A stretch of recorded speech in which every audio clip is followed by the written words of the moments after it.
Are you guys ready for your headliner? Yeah! Are you guys ready? No, that's bullshit. Like, Yeah! are you guys ready for your headliner? Make some more fucking noise. Are you guys ready for your headliner? Did you just fart? I was sitting on home? Thanks. I appreciate that. Ladies and gentlemen, all the way from Chicago, she hosts her monthly show. It's mostly like a storytelling, comedy, variety show. It's called the Sunday Night Sex Show. It's at the Burlington in Chicago, right on Fullerton, right around the corner from Jake's house. So you can just spend the night at Jake's house if you go to it. That's fine. She just finished directing her first short film and is starring in a pilot called Sick Day. And today, November 1st, she is headlining and it's her birthday. So please put your hands together for the birthday girl, Angela Vela.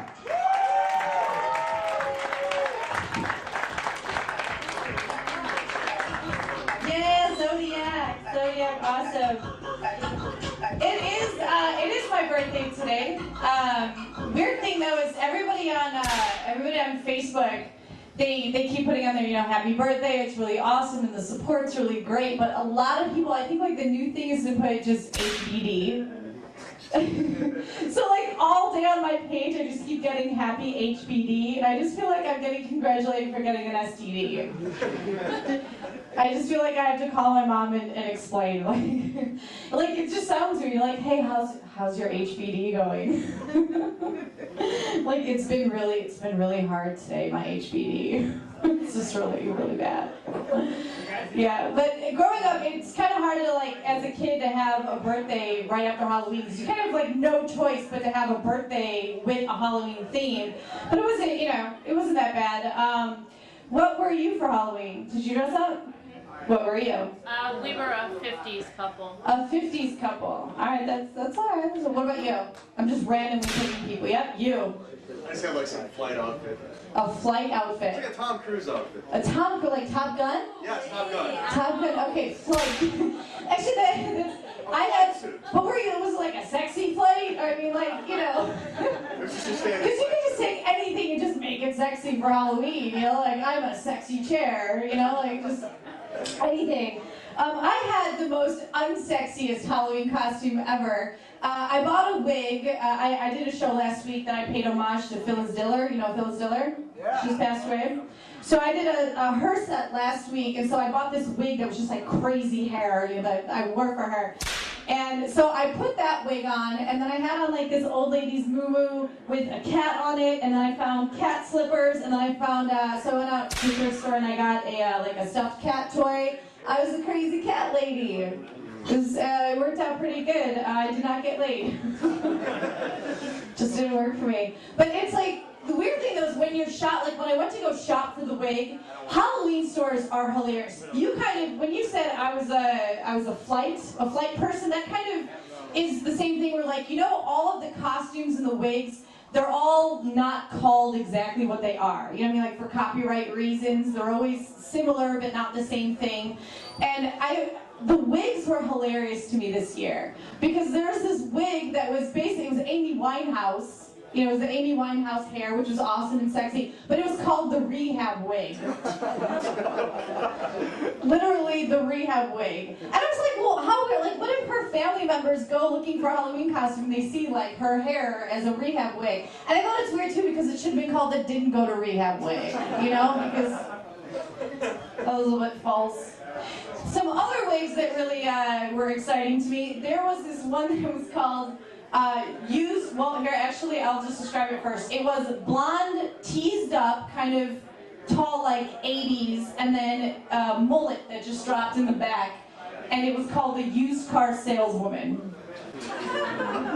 Like first off, who says I'm gonna be a used car saleswoman for Halloween? And then like the other thing too is it was a blonde mullet. And she wasn't even a good, she was a used car salesman.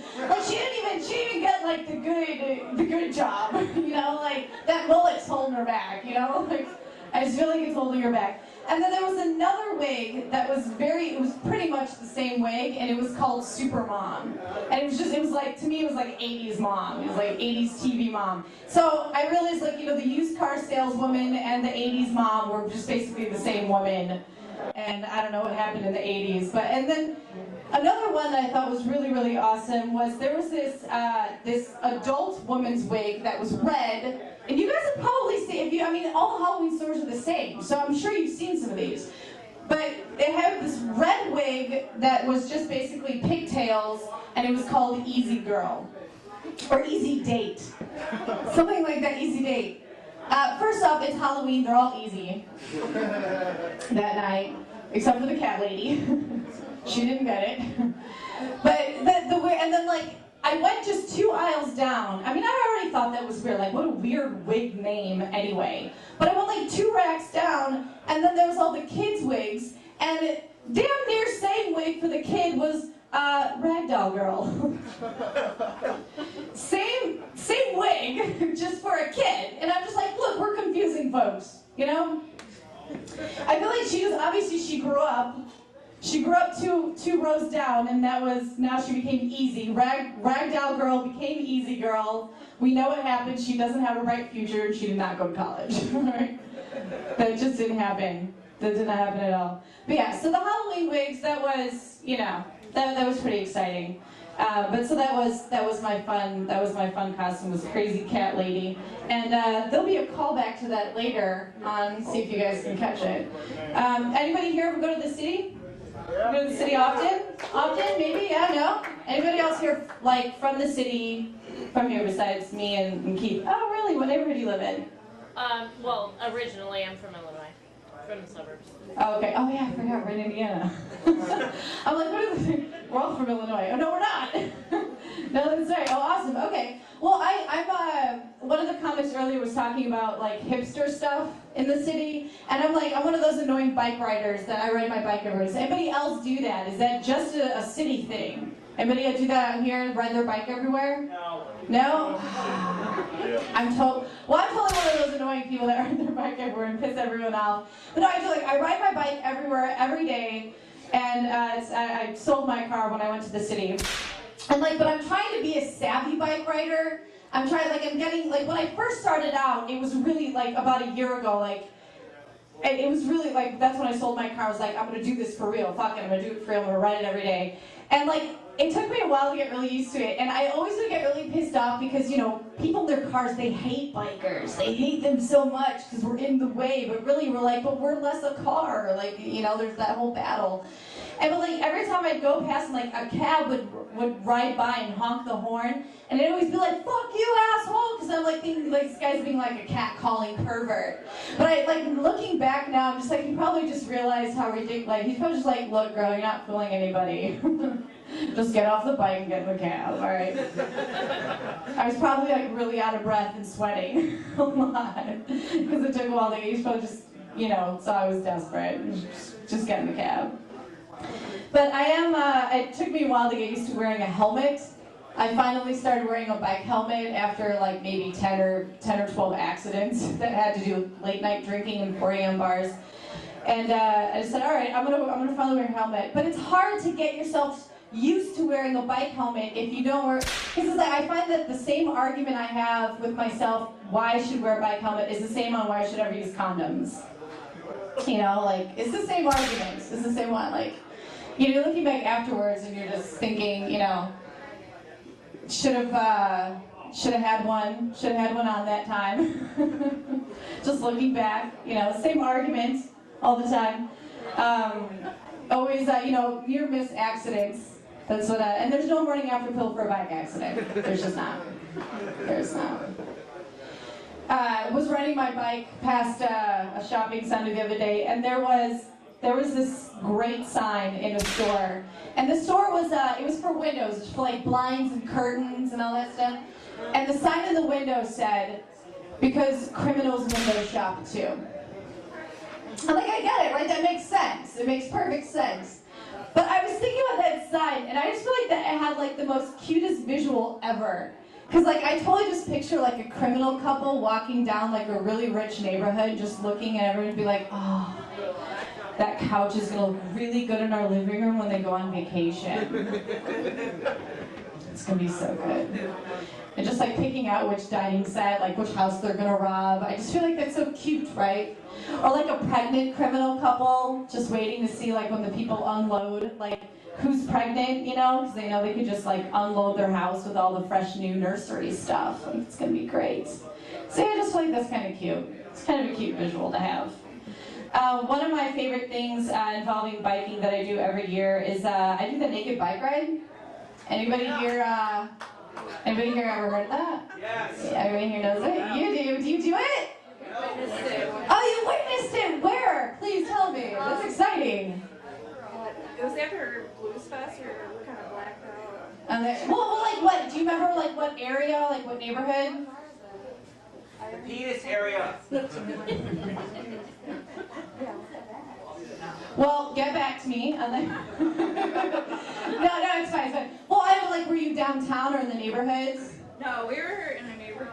Okay. Downtown. It's really well, yeah. From here, it's all downtown, isn't it? It's all we're in Indiana. It's fine. But you know, the naked bike ride, you guys. The naked bike ride is amazing. Now, raise your hand if you don't know what it is. I'll explain it if you haven't heard of it. You do. Okay. All right. We're gonna make your dreams come true, guys. We're gonna explain this shit. All right. So the naked bike ride is this awesome thing that happens once a year, like June, beginning of June. And it's bear as you dare, folks. Not everybody's completely naked. A lot of people, one of the things that I love about the naked bike ride is just the creativity to come out of it. Like people will wear costumes, or some people just go completely naked. Or I like doing like semi-nude, but body paints. Like a lot of people have body paint decorations everywhere. But like there'll be somebody just like in cowboy boots and a cape, nothing else. Like, you know, literally bear as you dare. And then some people, you know, just are completely in crazy costume, and then otherwise you just have the total nudists that are just like, I'm there, you know. Or one guy had just a sock on his dick. I don't know, that was great. It was pretty good. But so the naked bike ride, it is to like promote, you know, more self-sufficient modes of transportation, green, you know, it's a part of the green movement, and also it's fun. So I do it every year, and it's always a really, really great experience. And there was this one guy this last year that oh, Keith, it just looks like you're just giving, I'm like, wow, it's been 25 fucking minutes already. He's over there talking with his phone. I'm just like, shit. I talk a lot. But so the naked bike ride, this last year, we were going through this neighborhood. And it was in Old Town, and maybe that doesn't mean anything to you, but it's the old money. It's like all the old mansions and shit on the north side. And so we're going down Wells Street, and all these rich old white men and their wives are all like lined up along the street, because you know we go down that street every year. And then there's this one guy that, as I came around the corner, I caught him at the top of the stairs, and he had like this great red smoker's jacket, like a Hugh Hefner jacket. And so like, as we're coming around the corner, I look up, and let me just give you a visual. There's about like 1,300 of us bikers. Like it just goes like an ocean of us. And so all of a sudden we're coming down the street, and I looked right at him, and he goes like this and starts to run down the stairs of his row house mansion. And I see his wife just go like, no, and she reaches down. He runs in the middle of the street and opens up his jacket, and he's completely naked. It was amazing, you guys. It was so amazing, because he was just like this. I just feel like he died that night or something, you know? Like, how do you top that? Like, that we made that man's life that night, and I just felt like that was really awesome. But it was really cool, too, because we'll be riding our bike, and one of the reasons I asked at what point you saw us is because it grows to like twice its size towards the end.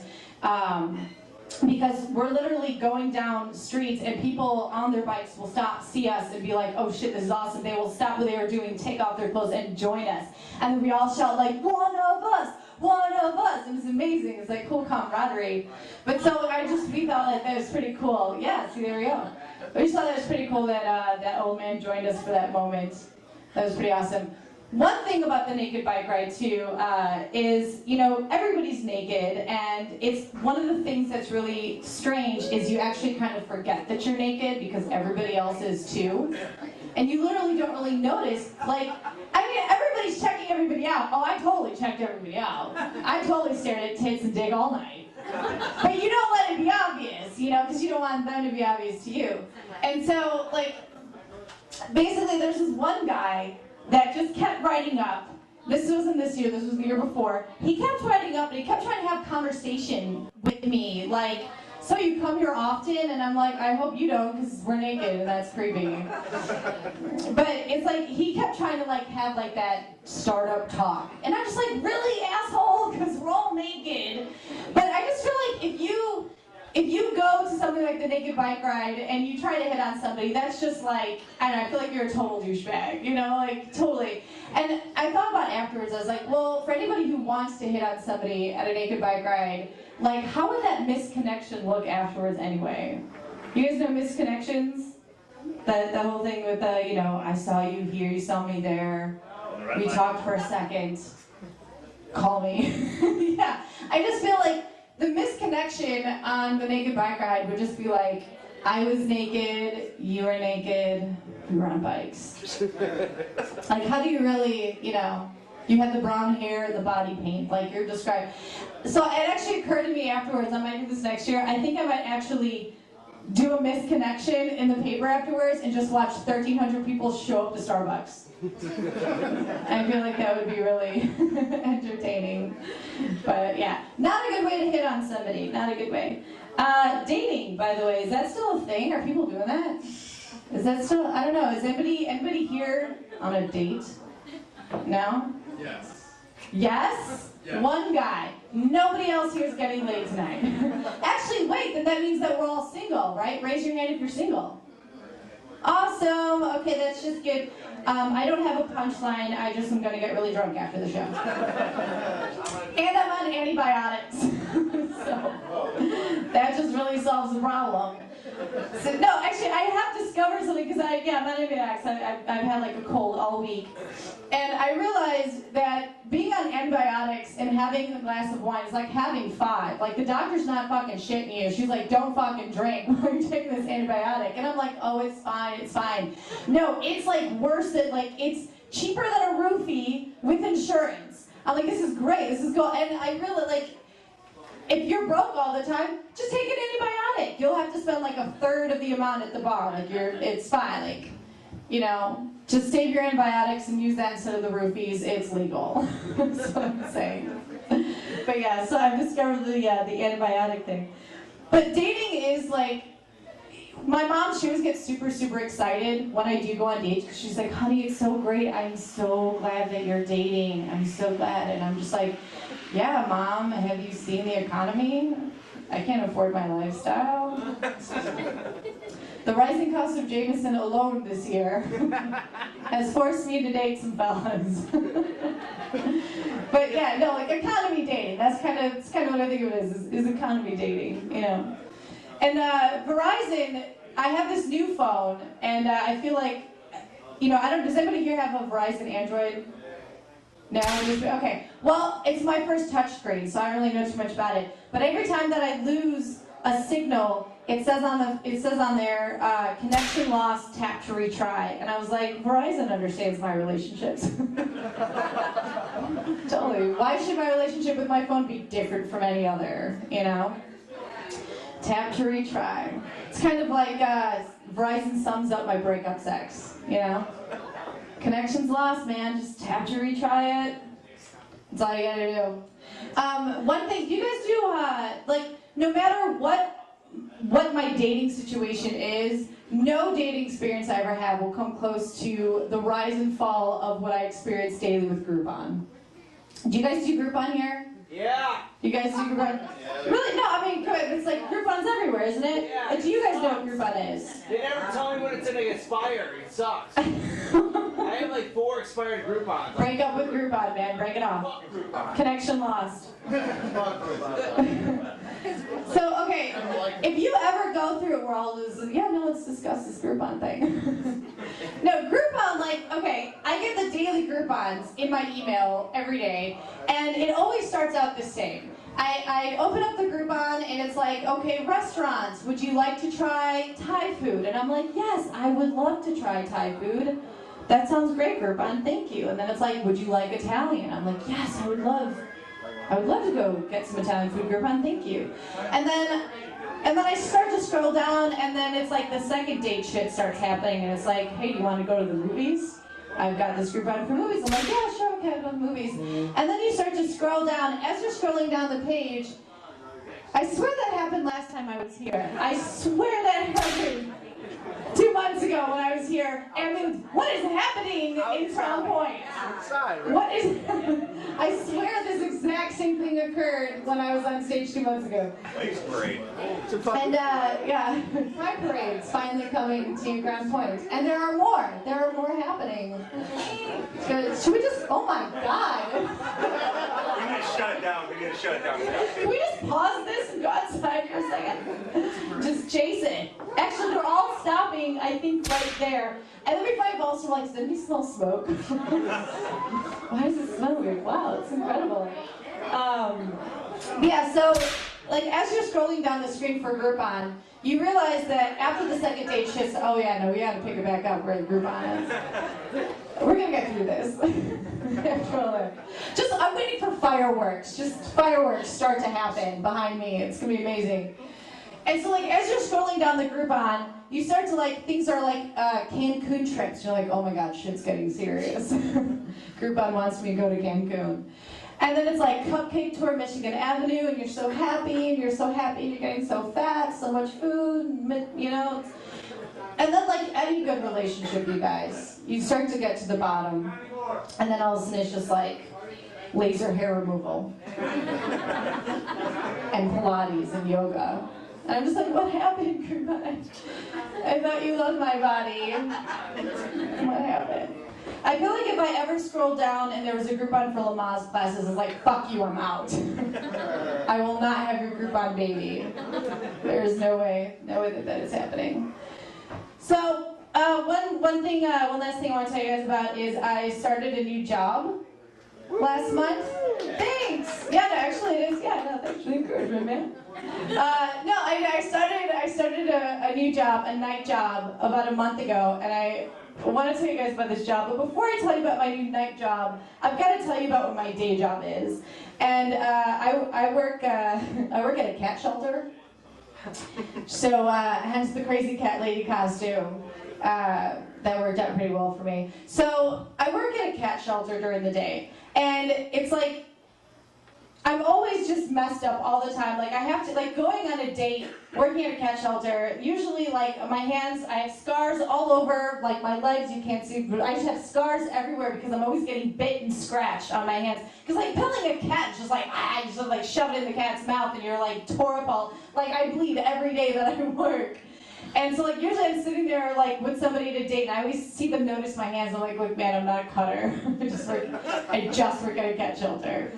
And then you know, like God forbid we make out by the end of the date, like I just have to warn them, like I just always have cat hair in my mouth. All times, just cat hair just everywhere. And so that's my day job. And my night job, you folks are looking at the new switchboard operator of a convent. Yeah. Yeah! Awesome. It's totally great. It's totally great. It's working out for me. So between the cat shelter during the day and the convent at night, I'm just never getting laid. I've just realized that. So, but yeah, no, this job, like, okay, the convent is amazing. You guys, is amazing. It's in, it's by the Loop, and it's like such the kookiest place. And like when I told my mom that I work at a convict, she's like, are they even gonna let you in there? And my dad's just like, so it's just gonna burn down. It's just gonna burn down next week. I was like, yeah, probably. And like the thing, and I'm an atheist too, so I kind of feel like I'm just like, I'm like infiltrating it from within, you know? And I'm pretty sure the guy that trained me is gay, so I'm just like, this place is burning. It's gonna burn.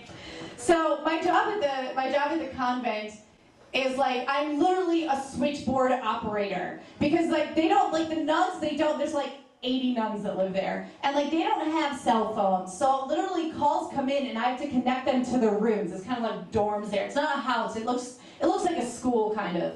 And like half of it is actually like conference rooms that groups can rent out. Like AA meets there and Workaholics Anonymous and stuff, like they rent rooms out. But so the other half is like their dorms. And so I'm literally connecting calls that come in. And it's so cool because it's like everything is so like not advanced, and I actually thought I was gonna sit like in front of a typewriter. I was surprised that there was a computer.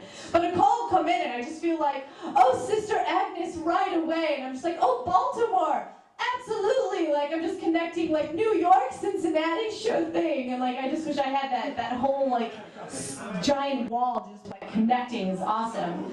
And so like I think it's kind of cool because like there's such nutty shit that happens at this convent. Like they'll warn me and they'll be like, just so you know, Sister Jackie's got amnesia and she's gonna wander the halls for a little bit, just ignore her. And so they're just like creepy like nuns, just like they're all really old, you know, like they're all like in their 80s or something. And so it's like it happens. And there's this one that calls all the time, Sister Gina. She calls, she's in the hospital because her dementia has gotten so bad. And I'm like, that's pretty fucked up, right? Like, you're a nun, you dedicate your whole life to this, and they put your ass in a home. Like, I would think you would just be there forever. But so she calls like every 20 minutes, and she asks for different sisters, and I connect the call, and they're tired of her shit. They are tired of her shit. They have instructed me to not connect the call. So they told me on my first day that I have to just put her on hold. That's it, you just put the bitch on hold. Like, so I'm putting her on hold and I'm just watching this light flash, because they're like, she'll forget she's on hold and she'll call back 20 minutes later anyway. So I'm just like watching this light flashing like I am fucking going to hell. Like, I'm putting this nun on hold forever. And so that happens all the time. But what I want to tell you guys about was my first day on the job. So I started about a month ago. And it was a Monday morning. I'd already had the interview. I'd got the job. I went out the night before because that show that I host is on Sunday nights. And you drink for free because you produce and host the show. So I drank way too much for a gal having to start a new job the next day. And I went and I spent the night at a dude's house. And I didn't set my alarm because I just was up too late and I drank too much. And so I woke up on my own like 20 minutes before I had to be there. And I was like, oh my God, I am going to be late on my first day. I am in a cocktail dress. And I luckily had a sweater. I was like, fuck it, there's no time to change. So I hop on my bicycle and I ride across the city. And I'm riding so fast. I am sweating, I'm gross, it's hot, you know, it's really hot. And like, all of a sudden it starts to rain. It is raining, like, you know, like it was, I don't know, just, I started to get drenched. I'm like, you know, this is perfect. I'm going to be late on my first day. Now I'm soaked. And so I'm riding my bike really, really fast. And I realized I almost got there. I was like, shit, I forgot. I need to stop by and get the morning after pill. So I had a great night. I was not the cat lady that night. So no, I did. So I had to stop up and I was like, okay, I'm debating on the way to my first day. I'm like, okay, it's raining on me. I'm going to be late. Time is of the essence, though. I don't know if you've ever had to take one. But it's like, okay, should I wait till after my 5-hour shift or take it now? This could make or break a baby. So I was like, okay, no, fuck it. There's no time. I need to go. I need to get this morning after pill. I'll just be late. It's raining. And so I go to CVS. Doors park. No time to park. I just ride into aisle 5. I just go right into the CVS. I figured by the time I get the pill, hop on my bike and leave, they'll never catch me, I'll be gone, not pregnant, all right? So I hop off my bike and I run up to the counter and I'm like soaking wet and frantic and out of breath. I'm just like, do you have the morning after pill?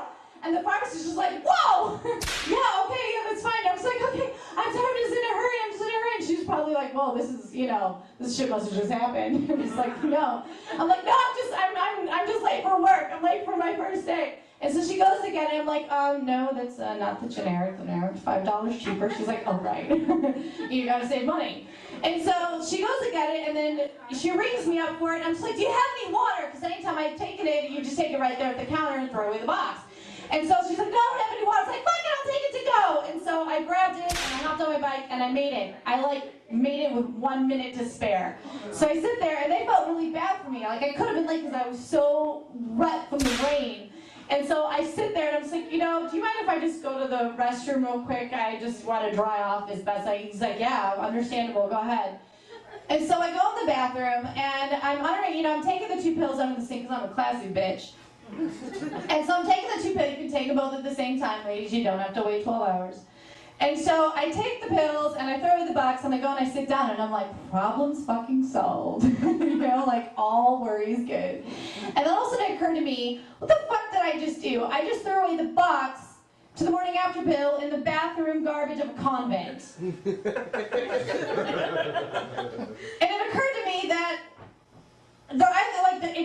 if they find the box, it's an obvious big pink box.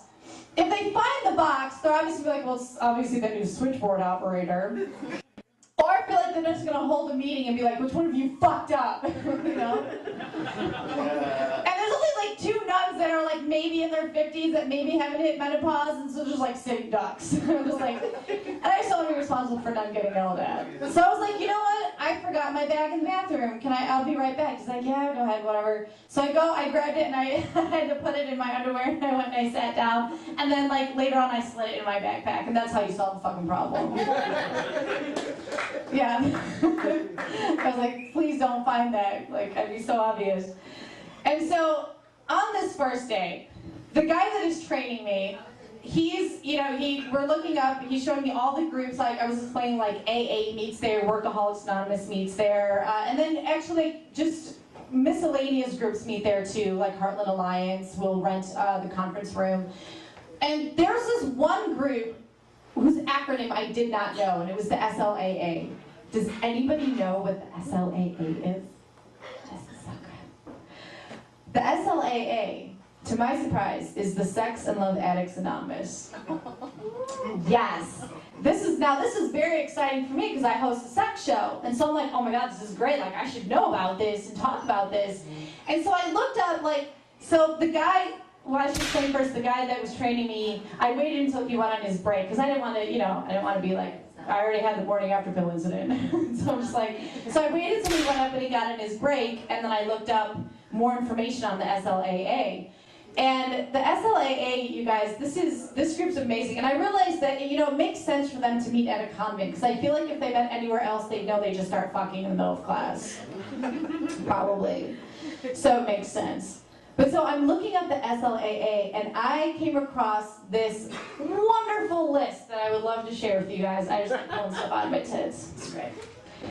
I want to share with you guys.